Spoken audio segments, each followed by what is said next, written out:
हा गोरगरिबीचा पक्ष आहे। या श्रद्धेने लोककलावंत सरूबाई धडे यांनी काँग्रेसचा प्रचार सुरू केला आणि त्यांनी पुन्हा कधी मागे वळून काही पाहिलंच नाही। आयुष्यभर पक्षाची सेवा केली। काँग्रेस आज जो तळागाळापर्यंत पोहोचलाय त्याचे कारण सरूबाईंसारखे एकनिष्ठ कलाकार आहेत।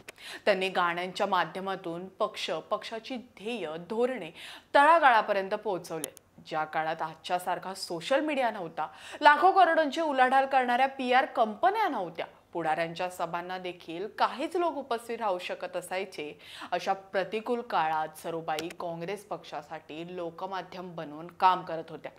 गावात प्रचारासाठी फिरणाऱ्या भोंगा लावलेल्या गाडीत बसून त्या गाणी म्हणत होत्या।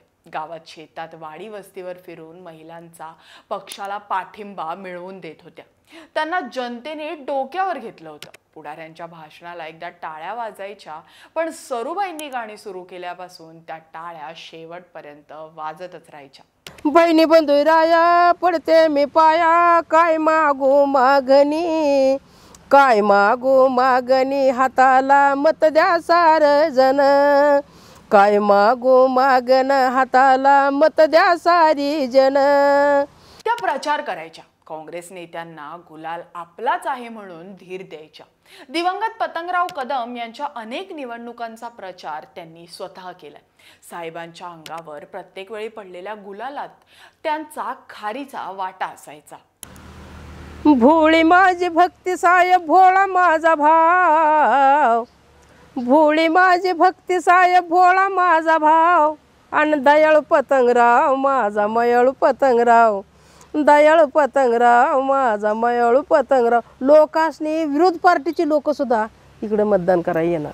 ह्या गीताच्या ताकद, ह्या गीतात ताकद आहे, ह्या गीतामध्ये ताकद। आणि कसं म्हणायचं, खेड्यापाड्याच्या महिलांनो नका करू ग वठ वठ, पतंगराव त्या कदमाने त्यांनी बांधलं भारती विद्यापीठ ग, शेजारीनं सखे बाई।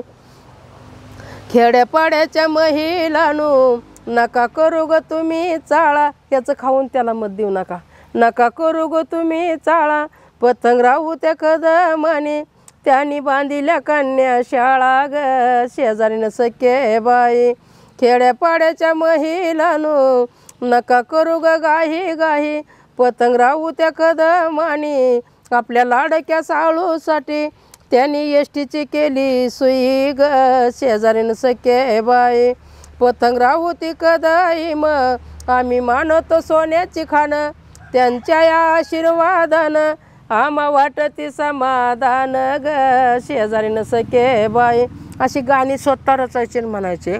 प्रचाराचे काम करत असताना त्यांचे कुटुंबाकडे पूर्णपणे दुर्लक्ष झालं। त्यावेळी झोपडीत राहणाऱ्या सरूबाई एक किस्सा सांगतात।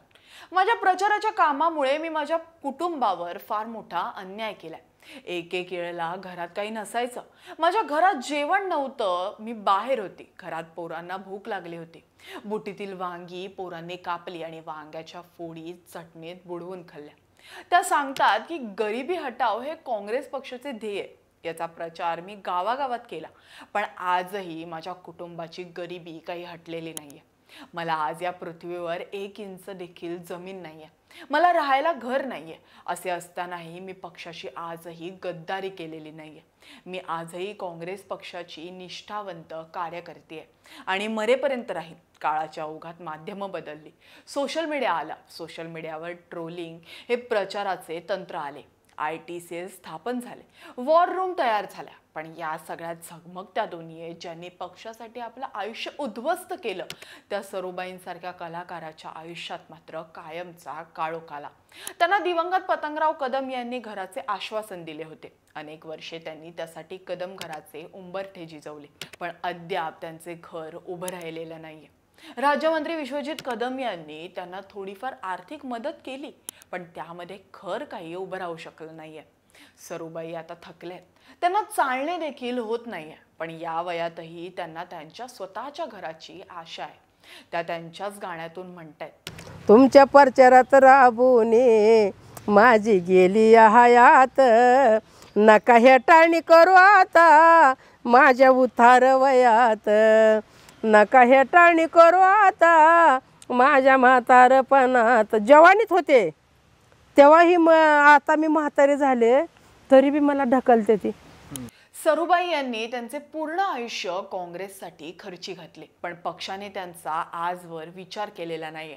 काँग्रेसच्या ज्येष्ठ नेत्यांनी ते जिवंत आहेत तोपर्यंत तरी त्यांच्या स्वतःच्या घराचे स्वप्न पूर्ण करावे.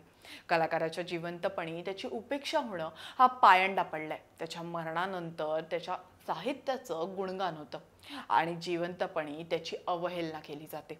राज्याचे काँग्रेसच्या ज्येष्ठ नेत्यांनी सरूबाई धडेंच्या बाबतीत त्यांचे कर्तव्य पूर्ण करून परंपरागत चालत आलेला पायंडा मोडावा, त्यांचे घर उभे करावे. त्यांच्या साहित्याच्या जोरावर काँग्रेसला अजून उभारी मिळेल.